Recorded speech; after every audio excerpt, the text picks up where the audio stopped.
Suspense, which is usually heard at this hour on Thursday nights, is taking its customary summer holiday. Suspense returns to the air 7 weeks from tonight on Thursday, September 1st.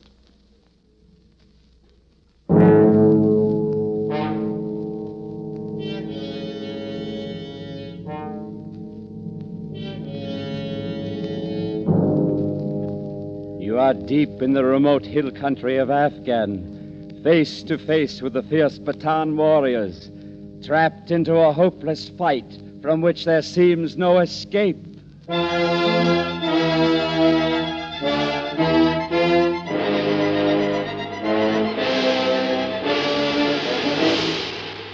We offer you Escape, designed to free you from the four walls of today for a half hour of high adventure.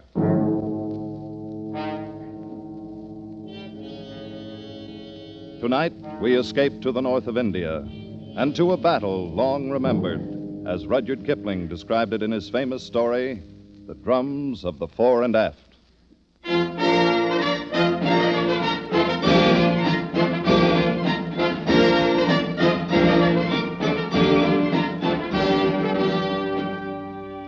When I came out from England to serve as a news correspondent with the British troops on the northwest frontier of India, I was attached to a regiment known as the Fore and Fit, Princess Hohenzollerns' own Royal Light Infantry. Fore and Fit. But now, behind their backs, men call them the Fore and Aft. When certain words are shouted in front of other barracks, the troops may come out with belts and fists. But the mere whisper of Fore and Aft brings out the men of this regiment with rifles in their hands and murder in their eyes.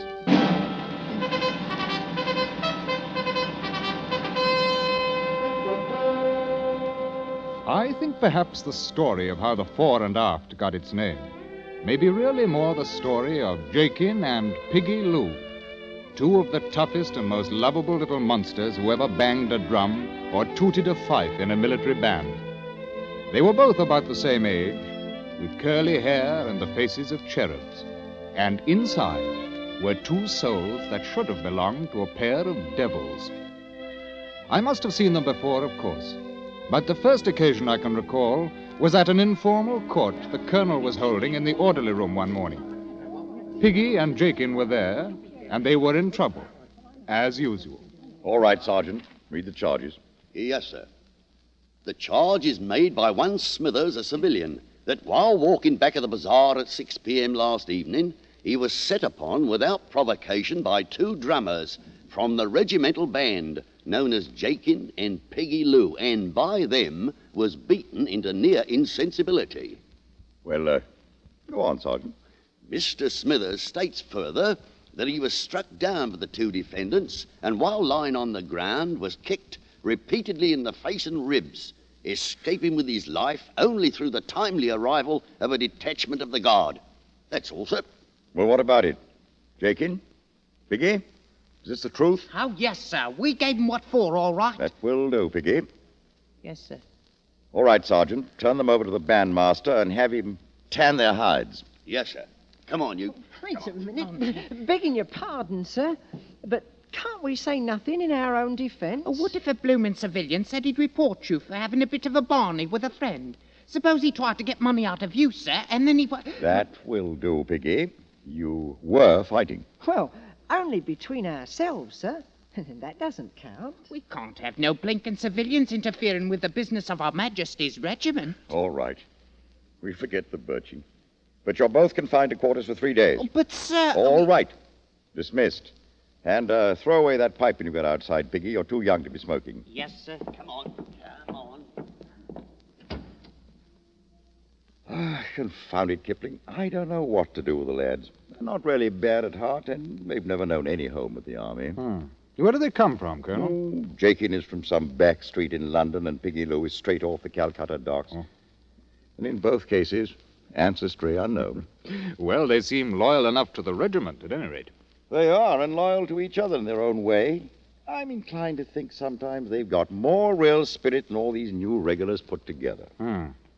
Aren't you a bit overloaded with green troops, Colonel? Overloaded?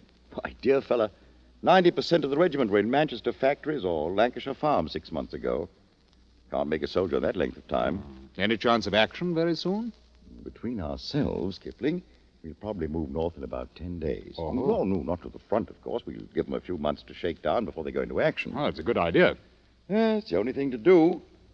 There's one thing certain. This regiment is not ready for action yet. Only, don't write that back to your paper. But the gods who govern armies seldom choose the wisest plan. On the Afghan border, a large force of Pathan guerrillas began massing near the Khyber Valley, being held in check temporarily by a regiment of Highlanders and a regiment of native Gurkhas. A week later, the Fore and Fit, a regiment totally unprepared for action, was ordered to march north, contact the two regiments, and carry out a joint action to disperse the enemy.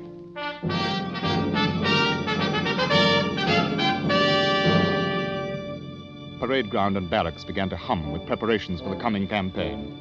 Privates walked with a new swagger, and the young officers nearly shot one another at pistol practice. But to Piggy and Jakey, the excitement was like salt in an open wound, for the band was reduced to 20 men, and the drummer boys were being left behind.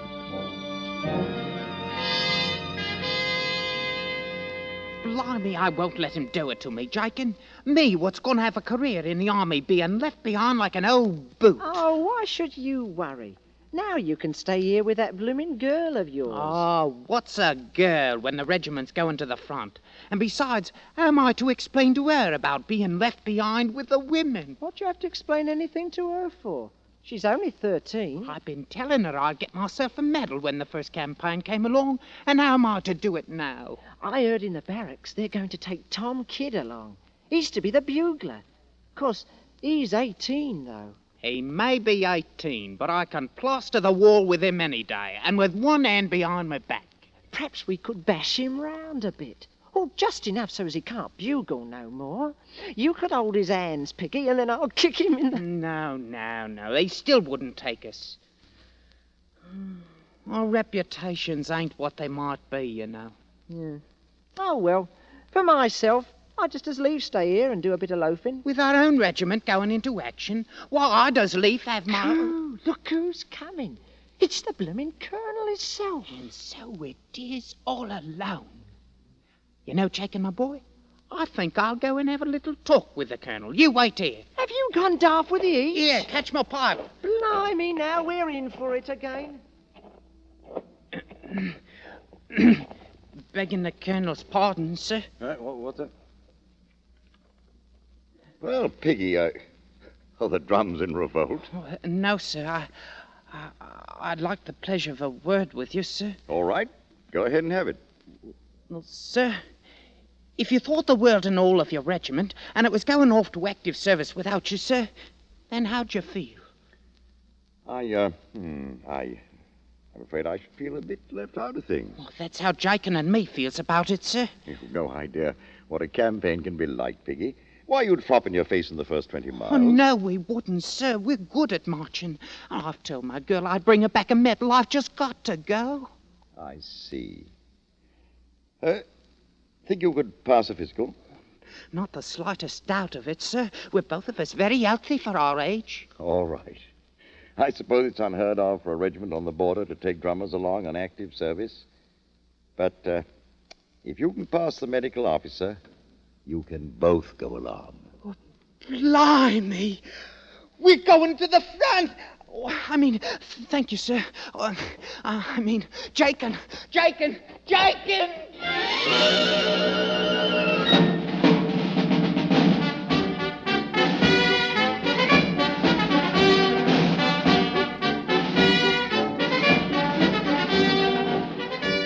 The regiment marched out of the station 2 days later, and all those left behind lined the road that led past the parade ground. The band stood by and played them out, waiting to fall in at the rear of the column. And although Jakin perspired and beat on his drum manfully to cover up, it was quite evident that Piggy Lou was not with the band. Jakin kept glancing at the cedar hedge behind him, and I had a pretty good idea why Piggy was being detained. You've just got to be awful careful and take real good care of yourself, Peggy. You're so venturesome. I'd worry all the time. It's hard, Chris. I'll grant you it's hard, but what's a man to do when his regiment's called on active service now? Yeah. Give us another kiss. Oh, Peggy. That's more like it. If you'd have stayed here like you'd ought to, you could have had as many as you wanted. And if I'd done that, Chris, you wouldn't think anything of me.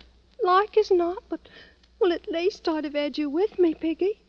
And all the thinking in the world ain't like kissing. And all the kissing in the world ain't like having a medal to wear on the front of your coat. Oh, who cares about a medal?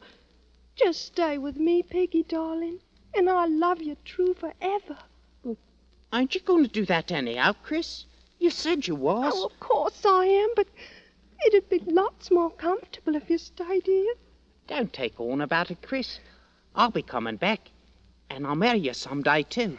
I promise. Oh, but when? Years and years, perhaps.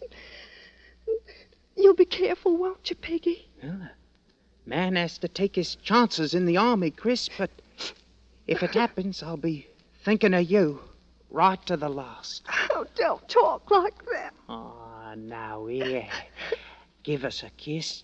Piggy, come on over here. We're about to fall in. I've got to go now, Chris, my love. Don't you be forgetting me. Oh, I won't ever, Peggy. Here, I made something for you to take with you. What is it? It's a button bag. All the regular soldiers carry them. I've put some of me hair in it. Now, it's awful kind of you, Chris. Oh, it ain't made so well, but I didn't want nobody else to help me, not even Mum. I'll carry it right over my heart, so long as I'm alive. Oh, don't say things like that. Piggy, come on. Give us one more kiss now. I can't stay no longer. Oh, Peggy. Goodbye, Chris. Take care of yourself. Goodbye, Peggy. Be careful.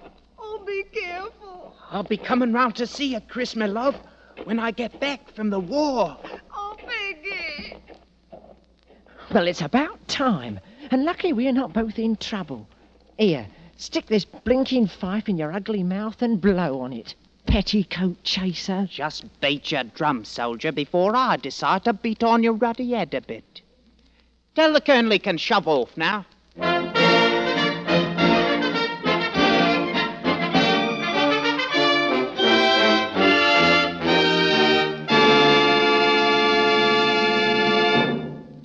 A great hour on CBS Friday night is This is Broadway.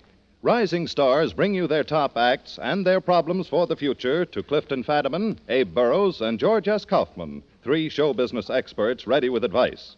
Be sure to hear This is Broadway tomorrow night and every Friday night on most of these same CBS stations. And now, we return to the second act of Escape, and tonight's story, Drums of the Fore and Aft.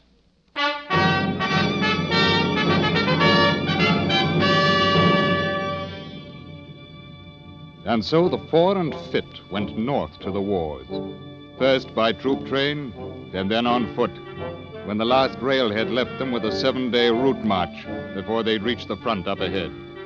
And during those 7 weary days, the regiment began to crack. The men weren't hardened to the long miles of marching, and they found themselves dead tired before noon of each day. The food was bad, and the water was worse. And on the second day, the snipers started in. They would hide in the tumble rocks of the low brown hills beside the road and wait for the column to pass. The first sign of one would be a flash and a puff of smoke, and some man on the long line of march would die without ever seeing the enemy who'd killed him. And even at night, the tired and nerve-shattered men could find no rest. If anything, the night hours in the dark tents were a good deal worse than the daylight hours on the dusty road.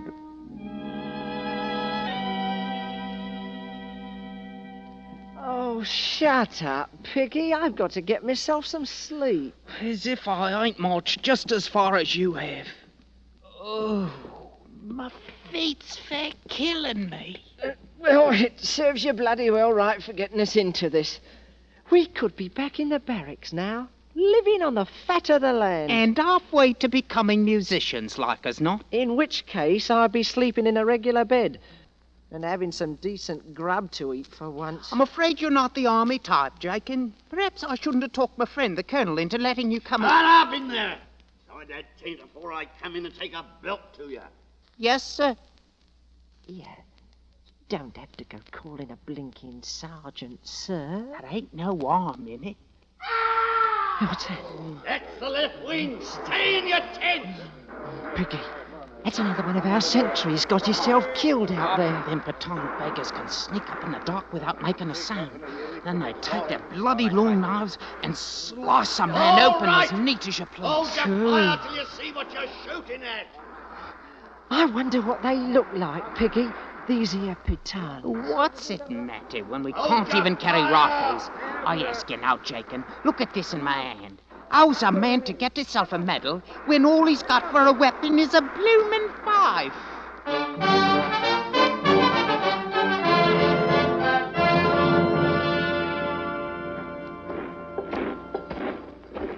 Late afternoon of the 7th day, weary, savage, and sick, their uniforms dulled and unclean, the Fore and Fit rendezvoused with the Highland Regiment.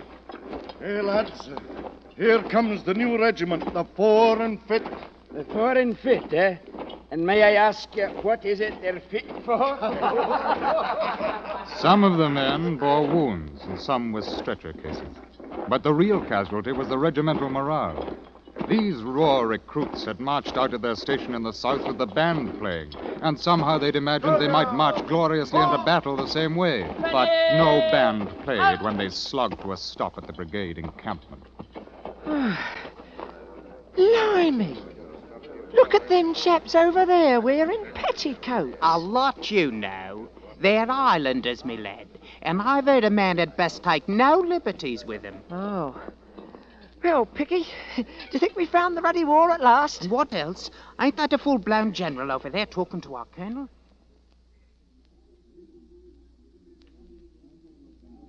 Had a bit of a rough time of it coming down, sir. My men have been rather mauled with no chance of a fair return. They only want to go someplace where they can see what's before them. I understand, Colonel. I wish I could let you have a few days to recover, but I simply can't spare you just now.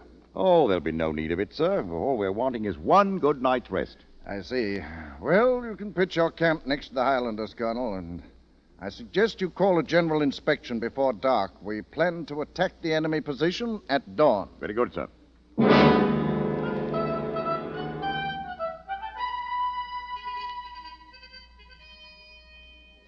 So it's active service you wanted, Piggy, eh?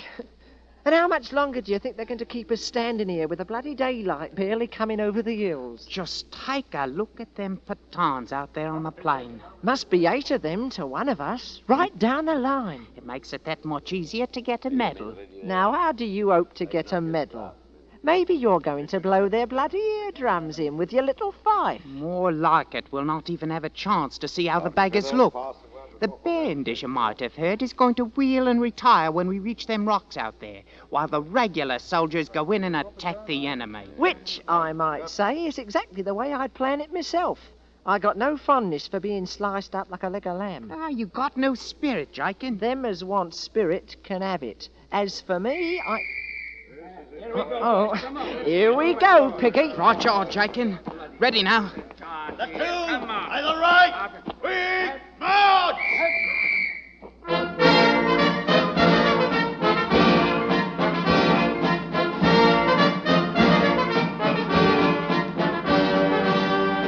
Watch yourself now, Jakin, and step lively. Just keep your eye on me, and I'll make a bloody hero out of you. Only someone had blundered. Someone had misread an order. And the Fore and Fit moved out onto the plain to attack the enemy force alone. The Fore and Fit's moving out. At the clump of rock, the band wheeled and halted and continued to play, while the ranks opened to form a skirmish line and moved slowly ahead. Hold steady, laddies. We have no orders to move out, and therefore we'll stand fast anew. If the Fore and Fit wishes to fight like hogs, then they'll At fight 500 yards range from the enemy line, the regiment began firing at will. At will and wildly. In a few minutes, they'd thrown away half of their ammunition and blinded themselves with their own smoke. And farther out on the plain, the Afghan army stood quietly, firing occasional well-aimed bullets into the milling herd of green the troops. brainless fools, they're bunching like a herd Suddenly, of sheep. from the main body of the Afghan troops, a small band of about 50 Pathan warriors charged forward and fell upon the startled Englishmen. These were the Ghazis, the suicide squad, always thrown out ahead of the Afghan army before any main test of strength. Swinging their long, heavy knives, they struck the close-packed British line. In the name of heaven, don't they extend into open order? They'll be The cut poor to and fit wavered, reeling away from the vicious slashes of the murderous bone-handled knives, rallied for an instant and held, then broke, turned tail, and ran.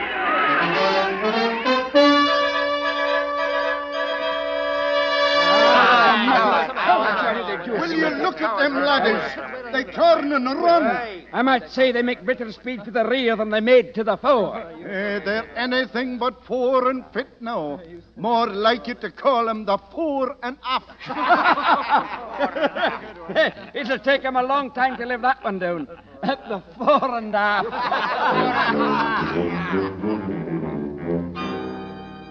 The regiment took no thought for the wounded, for the men left behind, nor did they stop until they jammed in the pass that led up to the hill.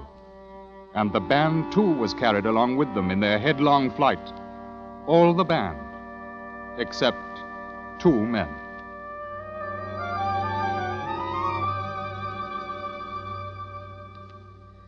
Piggy, you think them bloody Pathan beggars can see us hiding here in the rocks? Oh, of course not. Well, I hope you're right. Bloomin' cowards, running away. Now, weren't that a fine way for a British regiment to act? Had we done the same thing, we'd not be left behind here the way we are. Now, what's got into you? You're comfortable, ain't you? I may be comfortable, but I ain't easy in me mind. Ah, put a sock in it. Hey, look. Somebody's dropped their canteen here. Maybe it's got rum in it. Well, now, how can you hope to tell by shaking it? Here now, keep your dirty hands off it. I'll do the trying it out. Well, is it, Piggy? Is it? No, it's water. Oh. Here, have yourself a free drink on Her Majesty, drummer boy. Righto. Jakin, look. What? Them Pathan beggars is starting back for their own lines. Hey, keep your head down. Well, now with the blooming enemy retiring, perhaps our lads'll come out and rescue us. Not them, the bloody cowards. Well, don't they know the Pathans ain't chasing them no more? They can't see nothing but their own precious skins. Mo. Maybe we ought to give 'em a little music. Show 'em it's all nice and cozy out here now. What? Do you want us to go and get our blinking selves shot? Oh, they ain't no enemy close by now. Come on, Jakin. Take up your bloody drum there. Here, are you positive there was only water in that canteen? Oh. So like as not you're a coward too, the same as the rest of the regiment. What? I'll show you who's a coward, Piggy, my boy. Here, take your blooming fife. There, and stick it in your ugly face. Well, now, so you have got a bit of spirit. Maybe I'll speak to my old friend the Colonel about it. Oh, shut up and start blowing. You ready? Ready all? Now.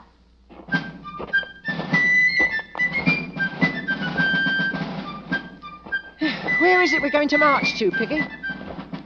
Back and forth a time or two in full sight. Then we'll wait in the rocks for the battle to start. Are they watching us? Yeah, they're watching us. Oh, yes. They're watching us, all right.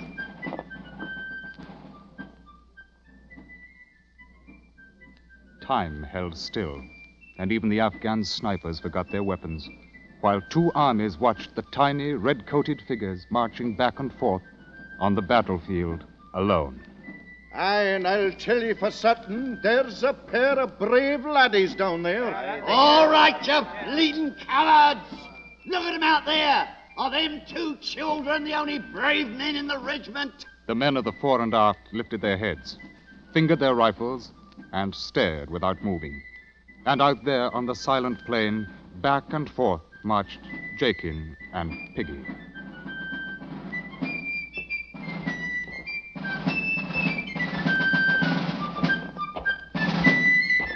Have we got to play these blooming instruments all day long? Ain't the blighters ever going to come back? Shut up, Jakin. Keep playing. Well, all I might say is I shouldn't have ever let you talk me into this. I ain't cut out for active service anyway. I should bloody well feel more comfortable if I was back in the barracks. I was back in... Jakin! Oh, you blinking heathen blighters! You've killed Jakin! All right, I'll show you who's afraid of you!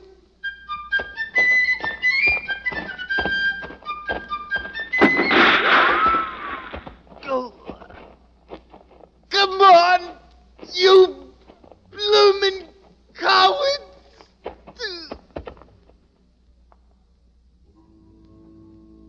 2 armies saw them die from the sniper's bullets. 2 armies, and the men of the fore and aft. All right, men of the regiment. What now? Those 2 at least were brave enough to know how to die. Pigs, bayonets!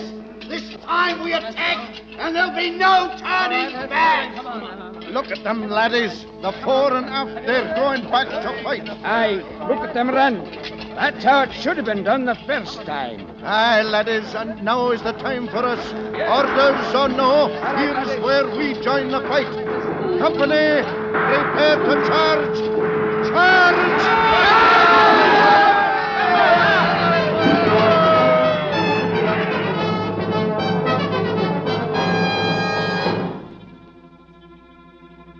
Late afternoon saw the Afghan army wiped out, and the general explained to me how everything had gone according to his plan, and how he hoped I'd cable that back to my paper in London right away. I turned and left him then, and walked across the silent battlefield, walked out among the silent dead.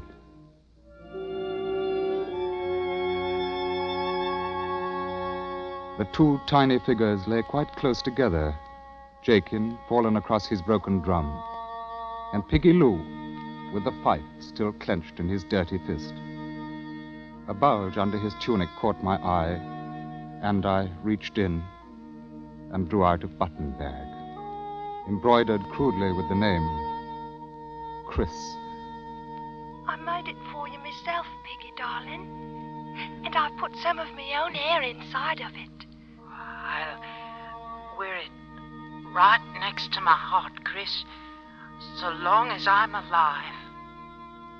I thought how Chris would soon forget, and how the world's memory is no longer than hers. The sun was sinking away into the west. The button bag in my hand was soaked, damp, and over the left breast of Piggy's grimy uniform, over the pocket where decorations are usually worn, a brighter red stain had spread out through the coarse wool, looking very much like the bright red ribbon that goes with a medal.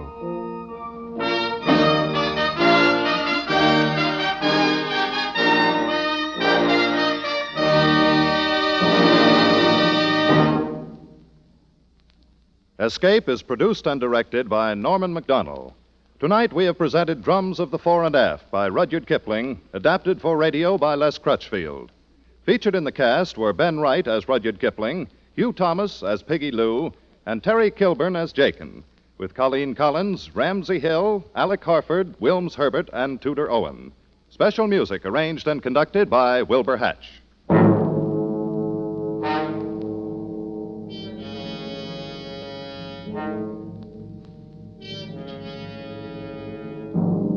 Next week, You are hanging by your fingertips on the sheer face of an ice cliff, suspended 1,000 feet above instant death, with your strength running out and with no chance for escape.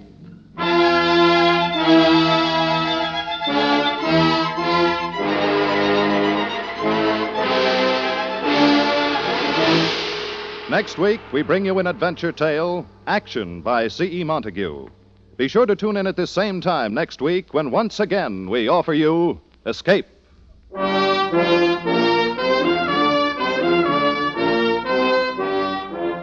In just a few minutes, Casey, crime photographer, embarks upon another adventure with death. Tonight's adventure is called Crazy Like a Fox. Join crime photographer on most of these same CBS stations. Tip Corning speaking. This is CBS, the Columbia Broadcasting System.